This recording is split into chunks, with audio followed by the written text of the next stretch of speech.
Hello everyone, আসসালামু আলাইকুম। কেমন আছেন সবাই? আলহামদুলিল্লাহ, আমরা অনেক অনেক ভালো আছি। দেশ এবং দেশের বাহির থেকে যে যেখান থেকে আমার ভিডিওটি দেখছেন সবাইকে জানাই অসংখ্য ধন্যবাদ। আসলে মা যদি কাছে থাকে কাজের কোনো হিসাব পাওয়া যায় না। তো আজকে সকাল থেকে মা নাই, তো অনেক আসলে মার কথা মিস করতেছি যে মা কত কাজ কর। আমার মার কথা যদি বলি সব কিছুই কম হয়ে যাবে, কারণ প্রতিটা মাই কিন্তু সব সন্তানের জন্য ভালো বা মঙ্গল। কিন্তু যাই হোক, যার যার মা তার কাছে শ্রেষ্ঠ, কিন্তু আমার মা আমার কাছেই শ্রেষ্ঠ।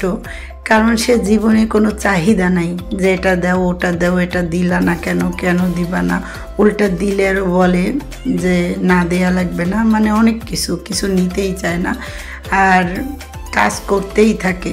যেমন সকালে উঠে গরম গরম ভাত খাই, উঠে মানে এই কষ্টটা আসলে মারাই বোঝে যে আমার মেয়ের কষ্ট হবে, আমি করে রাখি।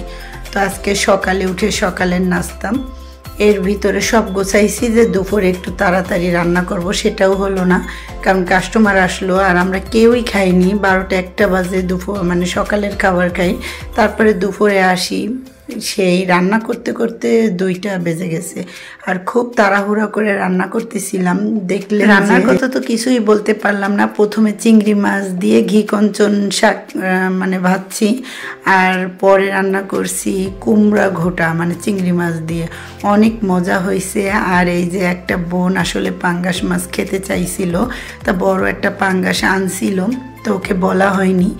আর যেহেতু রোজা পড়ে যাচ্ছে এই জন্য পরে তো আর খাওয়ানো হবে না, কারণ দুপুর তো আমরা পাচ্ছি না, পাবো তো সন্ধ্যা বা রাত, আর তখন তো কারোই ভাত খাওয়ার কোনো ইমেজ থাকে না।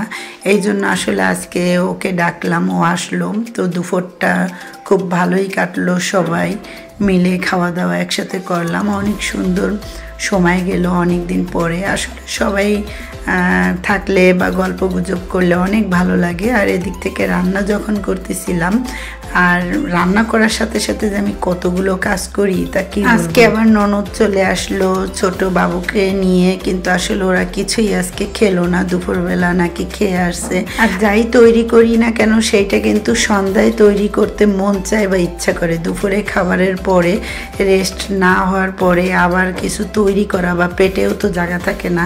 আর ওরাও, আমিও একটু তাড়াহুড়ার ভিতর ছিলাম, ওরাও চলে গেল, সব বাসা খালি। আমি আবার বাইরে যাব বিদায় একটু তাড়াহুড়া ছিল, এই জন্য ওরা চলে গেল, না হলে একটু থাকতে বলতাম। তো আজকের ব্লগটি এই পর্যন্তই। সবাই ভালো থাকবেন, আল্লাহ হাফেজ।